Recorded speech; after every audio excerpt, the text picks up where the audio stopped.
Welcome to the Success Story Podcast. I'm your host, Scott Clary. On this podcast, I have candid interviews with execs, celebrities, politicians, and other notable figures, all who have achieved success through both wins and losses, to learn more about their life, their ideas, and their insights.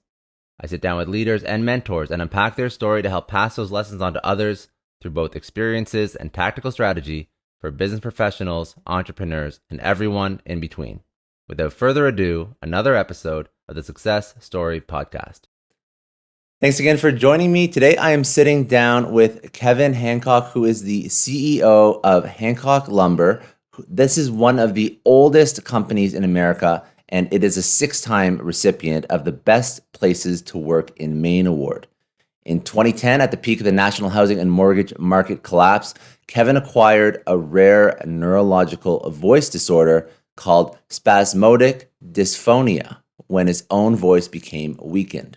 So he developed a new leadership style based on strengthening the voice of others. Keep in mind, he is dealing with running one of the largest privately owned companies in the U.S. while going through this. He is now a champion of work culture, where everyone leads and every voice is trusted, respected, and heard. His new book, The Seventh Power, One CEO's Journey into the Business of Shared Leadership, shares the philosophy, values, and strategies Hancock Lumber Company has embraced on its journey towards becoming an employee-centered company where leadership responsibilities are broadly shared rather than just power coming down from the top. So I'm really honored to be sitting down with the CEO of one of the largest and oldest privately owned company in the States. I'm very excited to hear your story, your journey, some of the struggles that you've obviously had to go through and endured. But thank you very much. I appreciate it, Kevin. Scott, hello. Thank you for having me. I'm happy to be with you today. No, it's my pleasure. It's my pleasure. So let's get right into it. This is a very short summary, and it doesn't do you justice. So walk me through your story. What's the story of you and Hancock Lumber? The family story, your personal story. I'd love to hear it all. Sure. So our company began doing business in 1848. So before the first cannonball was fired in the American Civil War, our company was in business here in Maine, and we've been doing business uninterrupted ever since. And the company's been owned and cared for by the same family that entire time. So I'm part of the 6th generation of my family to work for the company. And today we're an integrated company. So we own timberland and we grow trees. And then we have sawmills that manufacture lumber that we ship all over the world. And then at Maine and New Hampshire, we have a series of lumber yards that supply building materials to homeowners and contractors. And there are approximately 550 people who work at the company who are a part of the team.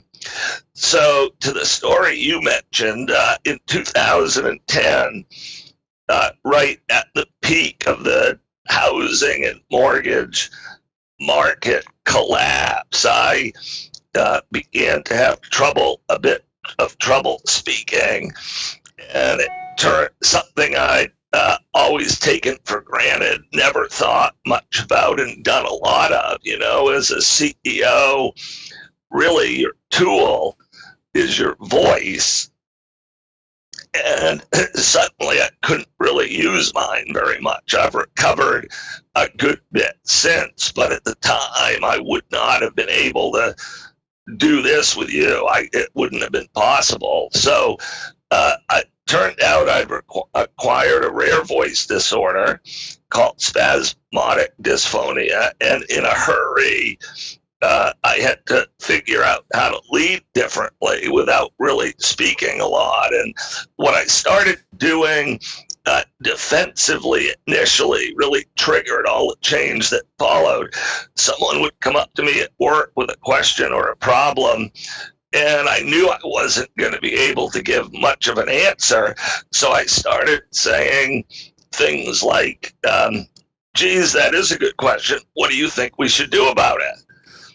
And this was not a management strategy at first. It was just a voice protection tool designed to put the conversation right back on the other person. But what really struck me, Scott, after doing this hundreds of times, was that people actually already knew what to do. This is what really struck me. They did not actually need, as it turned out, a management-centric, top-down solution to the problem they faced. They actually already knew what to do. What they really needed was the encouragement and the confidence and the safety to trust their own voice and take their own actions and lead the area of the business that they were working in. So that was actually the trigger that really got me thinking about the traditional leadership model of power to the center and the potential for a new model of distributing power and strengthening the voices of others and sharing leadership broadly. So I think that it's funny how you accidentally stumbled into one of the most effective ways to lead somebody or lead a team. And it's not a fun journey to go through this. That must have been extremely stressful. I'm just, I guess, I'd love to know more about how you've recovered since then and the steps you took even. I just want to know more about this whole story because there's a lot to it, I think. But did you find that as you were unfortunately hit with a condition that forced you to act and be a certain way as a leader, what were the impacts on the company as people were forced to come to their own decisions? Were there tangible improvements, like KPIs, like what culture? What did you see come out of that? Yeah, so good question. So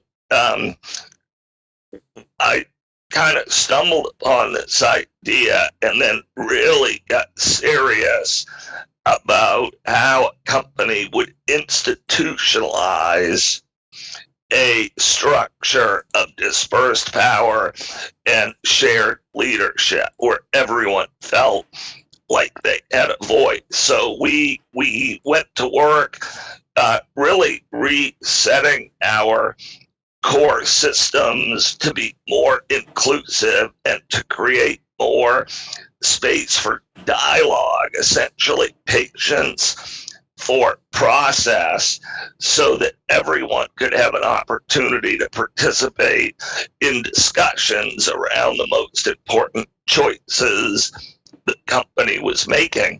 And we learned pretty quickly that the real key to making that work was to change the purpose and nature of listening. And I write about this in my book, that listening needs to be for understanding, not judgment. So when I was a younger manager, as I reflect on my own career, I think I spent a lot of time listening to people in the company to see if I was pleased with or agreed with their view. And if I didn't, I would then start speaking to try to correct or change or adjust their view. But we've since taken a bit of a different approach and really kind of embraced the idea that there aren't really very many wrong answers. When someone says something, they're just saying what they honestly feel or are experiencing at that moment in time. So the big focus, in summary, has been to try to create a work culture where everyone feels trusted, respected, valued, and heard. Now, the concern a lot of people might have with this is, well, what about systems and discipline and efficiency and best practices and all of those things. What we found really, I think, is fundamental human common sense, and that is that people are much more apt to support that which they've helped to create. So in this period where we've tried to create space for all voices to lead, our efficiency has improved dramatically, our accuracy has improved dramatically, our rework has gone down, our productivity has gone up, and the company's performance really took off. I'll put it in perspective this way. We ended up earning more money, the company, from 2010 to 2020 than we did from 1848 to 2009. Get out. So the time frame, the time frame within which we made this cultural shift to really focus on the employee experience corresponded with just a taking off of the company's of the company's performance. But what I'm quick to say there is that improved performance in this kind of new model is really the outcome, an important outcome of a higher calling. It's not really the mission, it's a result. The mission is to try to create a workplace where the employees are having a meaningful, valuable experience. And one of the outcomes of doing that is the performance of the company is going to improve as a result. Now, I have a question, and I would like to just do a little bit more on how your experience dealing with this and some of the struggles that you dealt with within your family. Because if you are one of the oldest companies in the U.S., you have done things a certain way, quite literally, for years. Like this is literally we've done this forever. Honestly, so we've done things a certain way. We've always led a certain way. We've built our business a certain way. Incident happens. You are no longer you can no longer manage in the same capacity as what you were managing in before. How does that family business dynamic, that 100+ year business dynamic, impact you? What are you going through, and how do you overcome that?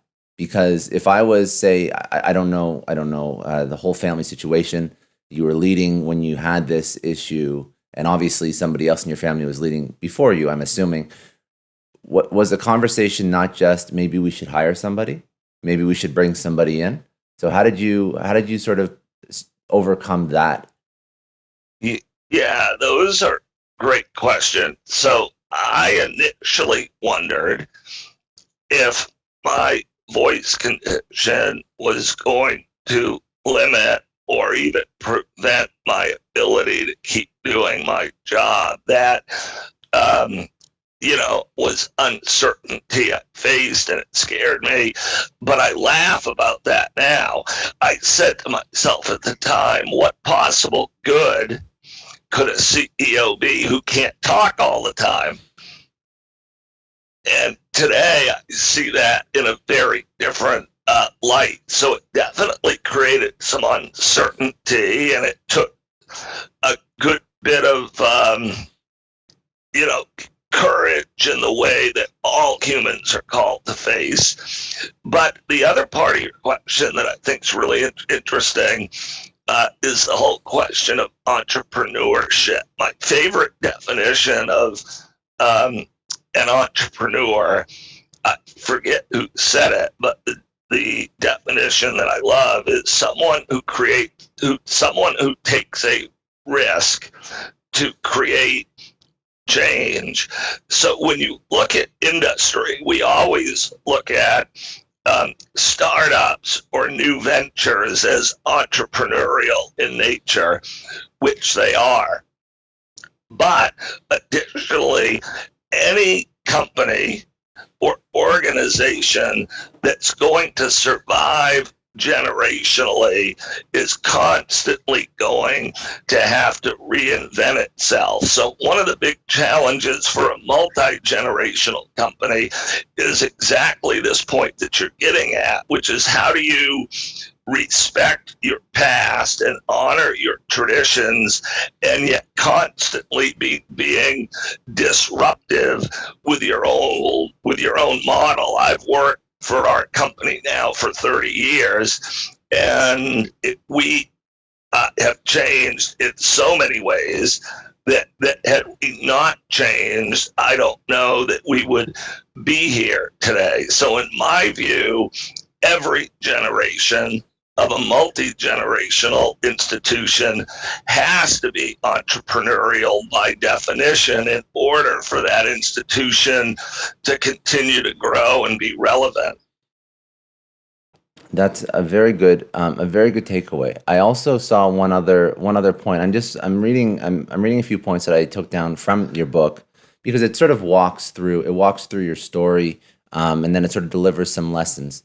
And I appreciate the entrepreneurial by nature, even like within the organization where you're respecting your past, but you're still trying to be disruptive. Now, you mentioned that you were you mentioned that you were disruptive in the sense that you were learning a new way to lead. So you were learning a new way to communicate with your staff. You're giving them a seat at the table, so to speak. But you were also, when I read through a couple points in the book, I'm going to read this quote, and then I want to just double down on this. So I could spend 65 hours a week at work, but this would not make me a better human or a better manager. The purpose of work is to support, not thwart the meaning of life. Companies must create pay systems, work schedules, and human missions that put time back into the hands of employees. The objective is to help everyone get out of their lane and to broaden their lives. So this is a step further. This is more of a work-life balance. So when you shifted the focus to employees, did your mindset about what work is meant to be also shift? Is that something that came in tandem with it just because you were working in a different capacity? Because it seems like even though you adopted this mantra, you're still saying that you saw increased returns. And I'm just wondering why something like this came out of a communication issue. It's still a good thing, but walk me through that point, because I thought that was very interesting. Right. I love that subject. I'm really happy that it came up, Scott. I've become very passionate about the idea of putting the work back in its place as important, super important, but not all consuming, and serving a larger balanced life for the people who do it, which really comes to the very premise of this question in the 21st century. What is the purpose of work? You know, the purpose of work ought to be, among other things, to advance the lives of the people who do it. And so then you have to actually start to ponder that unanswerable question: what's the purpose of life? And we can't answer all of it, but we can answer a piece of it. It's not just economic. Everyone can relate to that. There is an important economic component to life, but economics is not the purpose of life. It's a means to a higher set of ends. And so, you think about productivity and how it continues to advance. So, of course, we can use some of that productivity to make, in our case, more lumber. But we could also use some of that productivity to just plain work less. There aren't many people in America, North America, Canada, that are a part of that two-job economy, working part-time, and that's a challenge in and of itself. But in our case, all of the jobs in our company are full-time, and historically, people in our industry work 55 or 60 hours a week, and you kind of went home Saturday afternoon exhausted, and if you got enough rest on Saturday and Sunday, you could go back at it on Monday. And we've really tried to adopt a bit of a different model where we're trying to work a bit less, not a bit more, and still grow and advance and improve, not having it be one or the other. But the other thing I'll say about that is when you take that goal on, you're really tackling some deeply entrenched systems like the overtime pay system, which I think is actually, if you set out today to invent the worst possible pay system for the 21st century, you'd invent overtime. Overtime rewards one thing: the longer it takes, the more you get paid. When really what we want everybody on our teams to do, right, is to figure out how to make the work more accurate, more efficient, and take less time. That's what should be rewarded. So we ended up taking our average.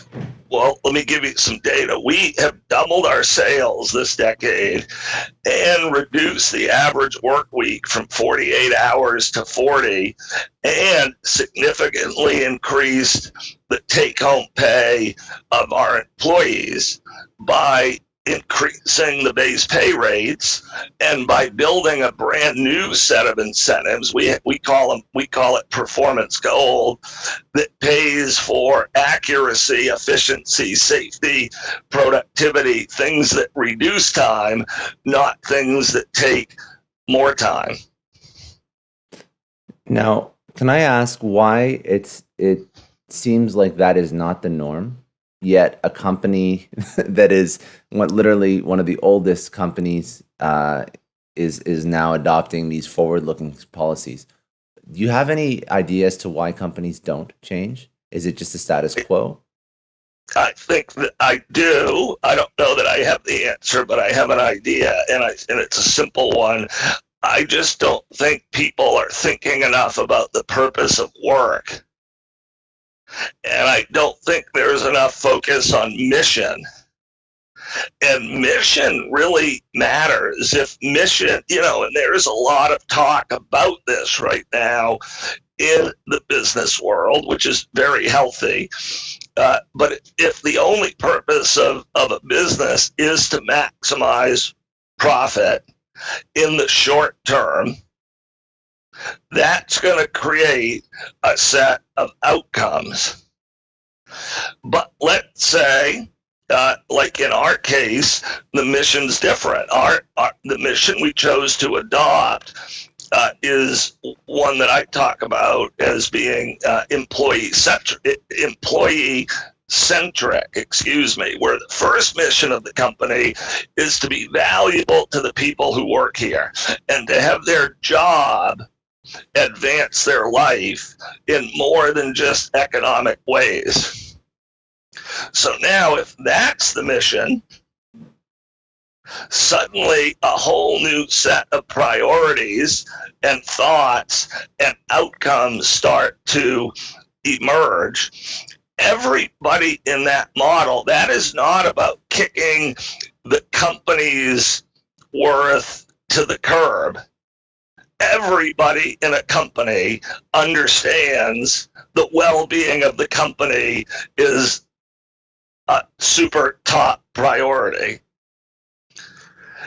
And what we've seen, and again, I think this is common sense, if the people who work at the company feel like the company is making them a priority, what are those people likely to do? The answer is really obvious, right? They're going to make the company a priority.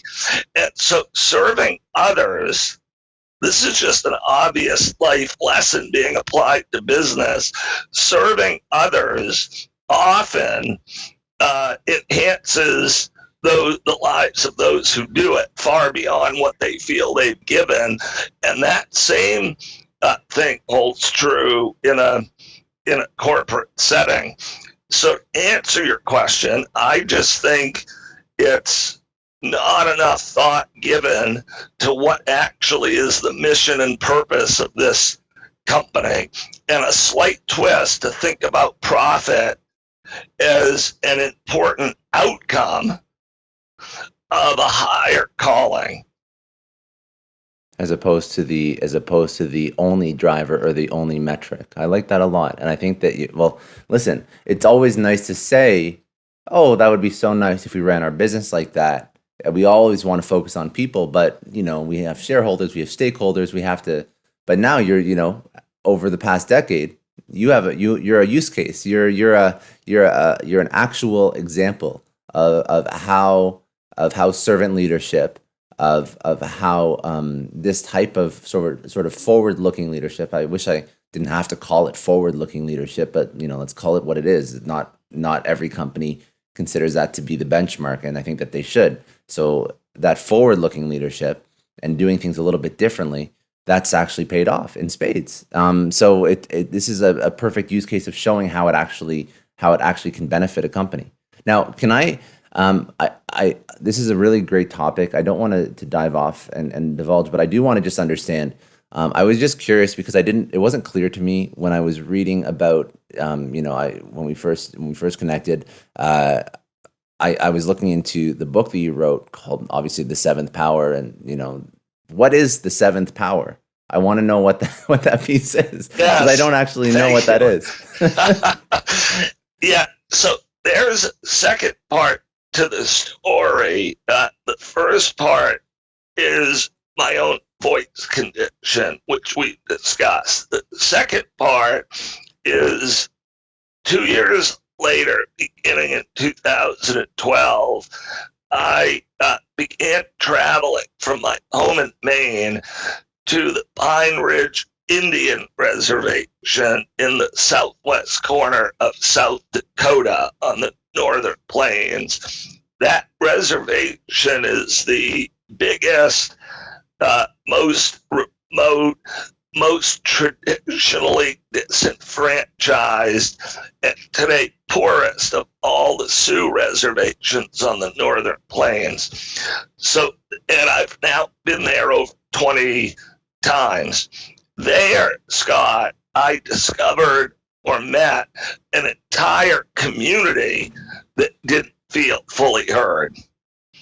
So I was kind of traveling out to the plains a couple times a year, searching a bit for my own voice on a literal and spiritual level. Ended up doing so amongst an entire community that felt as if their voice had been pushed to the side. Putting those two experiences together, I concluded that there were lots of ways for humans to lose a piece of their voice in this world, and that perhaps even, again, back to the question of the purpose of life, perhaps it was to self-actualize, to find your own voice, and to be comfortable in it, to own it, and to live it and share it with humanity. But then across time, leaders of established organizations had probably done more to restrict or limit the voices of others than to free them. And that's when I started to think about my own voice condition, not as a liability, but maybe an invitation to lead differently. Now, to the question of the seventh power, the Sioux Lakota symbol that's most cherished by them is the medicine wheel. And the medicine wheel honors what they talk about as the six great external powers: the power of the West, the North, the East, the South, the sky, and the earth. At the center of that wheel, however, I had someone show me one day that those who know the old ways of the Sioux know that a seventh power exists. And that seventh power is you. It's me. It is the individual human spirit. So this whole approach of dispersing power, giving everyone a voice, sharing leadership is really tapping back into a piece of long-standing indigenous wisdom, which is celebrating and honoring the power of the individual. It would be a bit like that iconic line from Rudyard Kipling's The Jungle Book: the strength of the pack is the wolf, and that you create strong communities one individual at a time. And just to wrap that up, when I got looking at empire building historically, whether it was corporations or nation states or religions, I really felt that that humanity has been building an empire-centric model where the individual was taught to sacrifice and make themselves small for the good of the empire. But that there's a reason today why, say, engagement at work or confidence in government is so low. And that is, in the 21st century, in the Aquarian age, more and more individuals are waking up to their own sacred innate power, that you are an empire within your into and of yourself. And my approach and the entire mission of the book is to reinvent organizations to tap into that power. So that's a bit of a long answer, sorry, but that's the it's good. Background it's an behind accurate answer. The title. Yeah, that's what the seventh power represents. Understood, and that makes a lot of sense. And I think that in terms of finding your own voice, owning your own strengths, building your own personal empire, I think there's a lot of powerful things you could take from that. But let's look at tactically in an organization, when you have an open communication style, when you have a servant leadership style, when you have everyone owning their own, I guess they're owning their own success, owning the company's success. How have you seen this type of behavior benefit your company and perhaps hinder some companies during the pandemic, when all of a sudden commerce is flipped on its head, business is flipped on its head, everyone has to go work from home, entire organizational structures are having to revamp, digital transformation, all these things in a very short period of time. So what have you seen with your company? What have you seen? So good examples with your company, perhaps some poor examples with other companies that you've seen. What a lovely question, and I think so timely for many reasons. When you think about combating the virus, who has to lead that effort? Everybody. Every single human in North America has to lead that effort, because the virus moves one person at a time. Think about some of the other major issues facing humanity or the planet today. Take global warming or the planet's health. Who has to lead that? Everybody. Take social or racial equality. Who has to contribute to that change?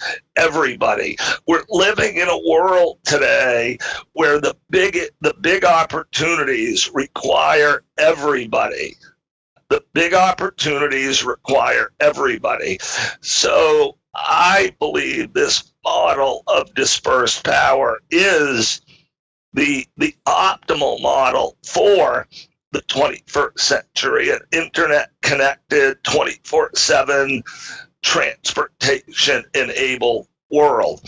To the specific case of this virus, so our company was in a quote-unquote essential industry, so we never closed during the virus. And if you think about our business, we've not figured out how to be able to make lumber from our couch and our sweatpants.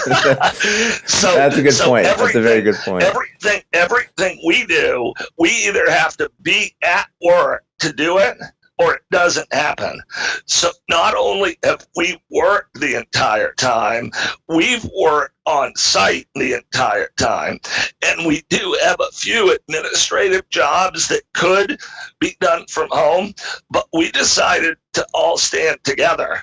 And we've all been coming to work every day, uninterrupted, since the middle of March. We've not had a single virus case among our 550 employees. We've not had a virus case among our customers. And in our shared leadership model, we've simply asked everybody to take responsibility for what they're doing outside of work, for the cleanliness of themselves and their area at work. And then we put a big emphasis on spacing. I never would have thought this was possible, but we can do every job in our company, from the forest to a construction job site, in 6-foot increments. And the other thing we found, once we spaced out a little more, is some of our submetrics started getting better. Safety got better, productivity got better. And so we feel like we've stumbled on some things that make sense permanently. And we have not found operating during the virus to be rocket science. Developing a vaccine might be close to rocket science, but running a business and staying spaced and staying smart and staying clean is not that complicated. And I appreciate the opportunity to talk about that, because I'm hoping it may help give others some confidence who have been working remotely or haven't been at work, about the ability to come back and do that safely. Do you think it's too far of a stretch? And forgive me if I'm reaching, but do you think it's too far of a stretch to say that when you do have a workforce that feels like they're empowered, that cares about the business, do you think that they would take an extra step of caution if they feel like, I don't know if that's too far. I'm just wondering if when you enable a workforce and they feel like they're contributing to something that they want to actually contribute to, do they take an extra step of caution, knowing that they now feel aligned and really just on board with the team, and they're all going through this together? Like, I feel like there's an added sense of camaraderie which almost can augment the individual's carefulness in their outside of work interactions, just because there's that pressure to not let the people down that you're with every day, that you feel almost not indebted to, but like grateful for. I don't know if that's too much of a stretch. I'm just thinking out loud, because it seems like the team is really taking the precautions, and they feel like, if they're going to put anyone at risk, they're not going to do it. They're not going to come into work or whatnot, because you have 550 people with no cases. It just seems like an uncommon metric across other businesses that are still in business. So I love the question. And when you think about our approach, here is a key thing that happened first. I was not interested in making anybody work. And when this hit, we didn't know how people were going to feel about working. So we asked them, we said, what do you want to do here? Should we take some time off, or should we try to work and figure this out? We took the time to have that dialogue. And in our case, the answer was a resounding, no, we want to work. But think about the subtle difference in that step versus skipping it. So now everything that happened next was something they were, of their own free will, helping to create. And that, I think, made all the difference for us. So it's really, again, using your mission at every critical juncture in your company's decision making. We have 10 stores and 4 manufacturing facilities. And I was like, well, if half the people really want to work, we'll run half of them. If 3/4 of the people want to work, we'll run 3/4 of the facilities. If nobody wants to work, we'll wait till people feel better. Or if everybody wants to work, we'll go figure this out. And they chose to work. They owned it. They owned the circumstance. They owned the requirements needed to make that change into a working environment that was safe while you're still, in office. Even people like you mentioned, like the admin people, were choosing to come in and be part of that team effort, which is very inspiring, because it just shows. You hear so much negativity in the news about all. My goodness, so much negativity in general. But I mean, people that are essential businesses that are still open. I think there was something. There was a huge story. I can't remember the name of the meat packing plant. It's a huge, enormous organization. Probably provides like a X percentage of meat across all of North America, where there's just tons of people getting sick. They're not being offered sick leave.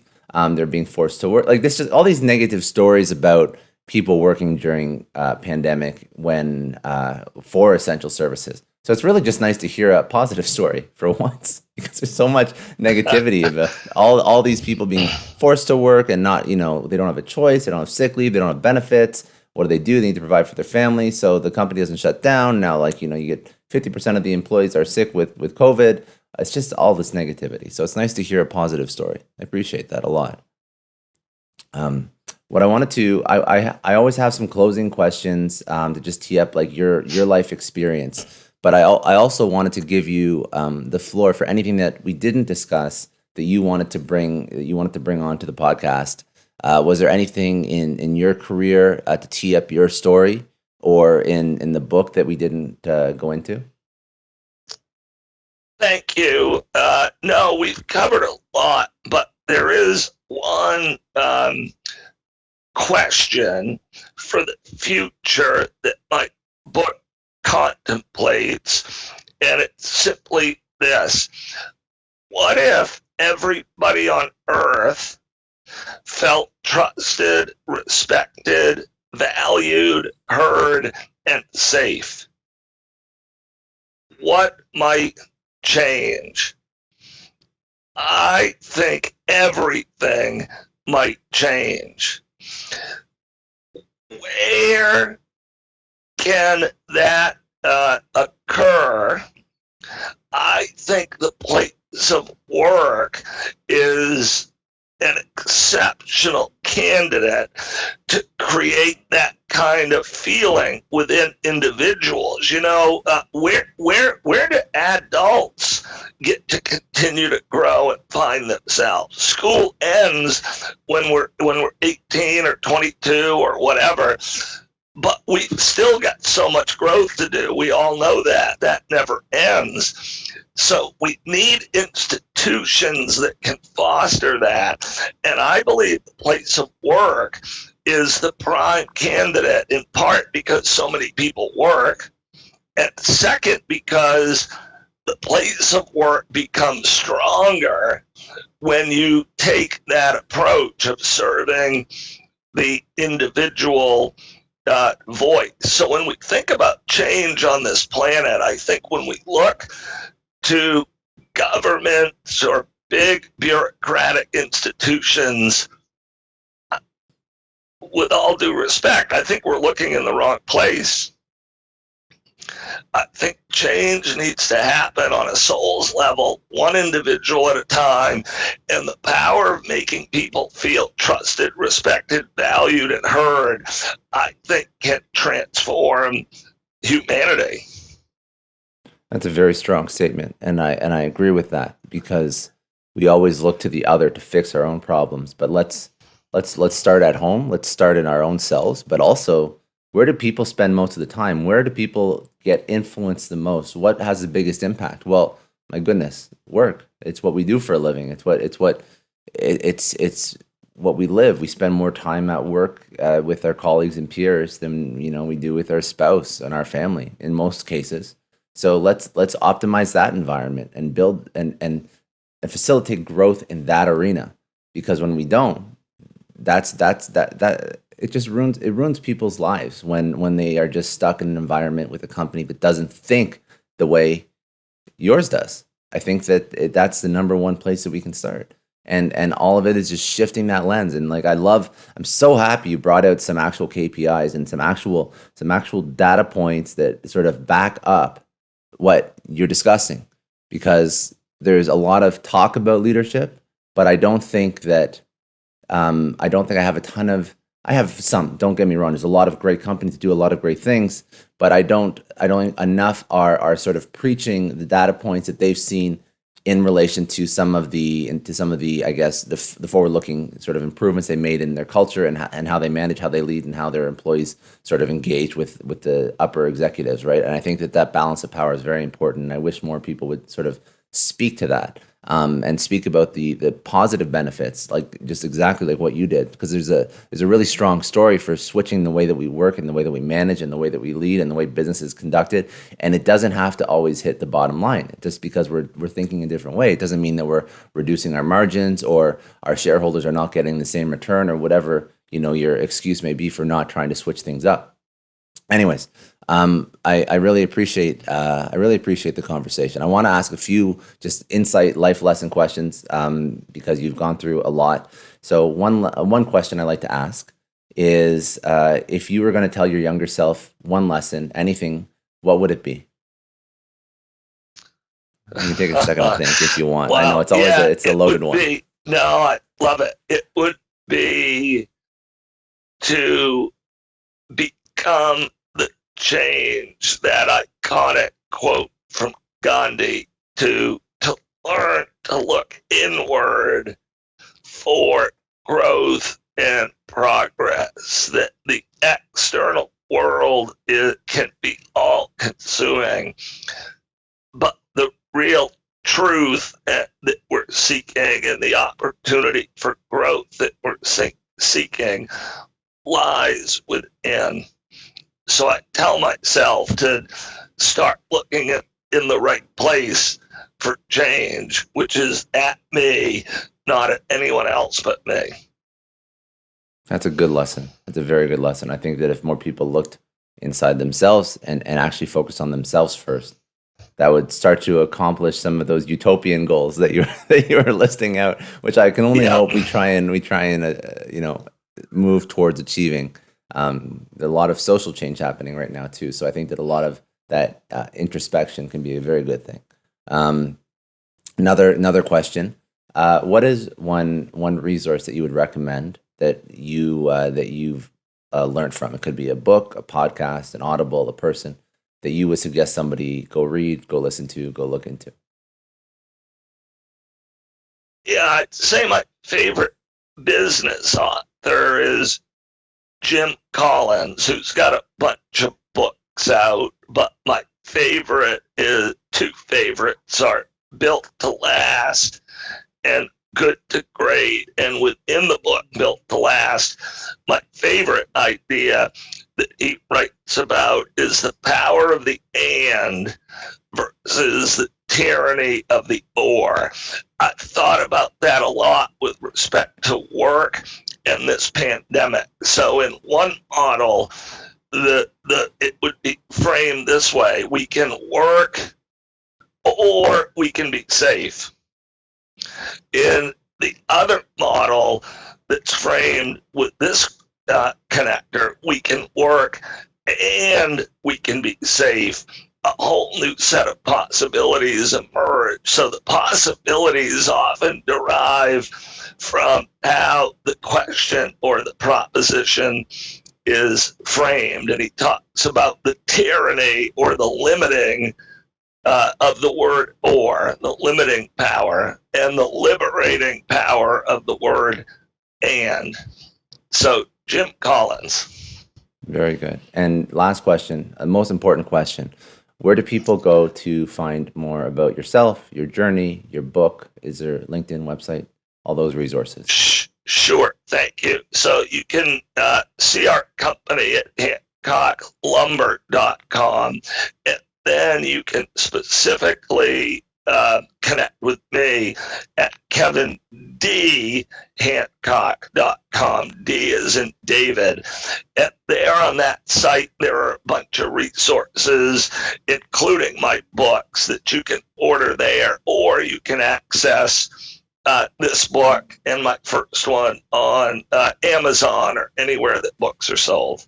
That's all for today. Thanks again for joining me on another episode of the Success Story Podcast. You can download or stream this podcast wherever podcasts are available, including iTunes, Spotify, Google, Stitcher, iHeartRadio, and many others. You can also watch this podcast on YouTube. If you haven't already, please subscribe and share this podcast with your friends, family, coworkers, and peers. Please leave us a rating on iTunes. It takes about 30 seconds, as it allows other people to find our podcast and lets our amazing guests reach even more people with their message. And remember, any rating is fine as long as it contains 5 stars. I'm Scott Clary from the Success Story Podcast, signing off.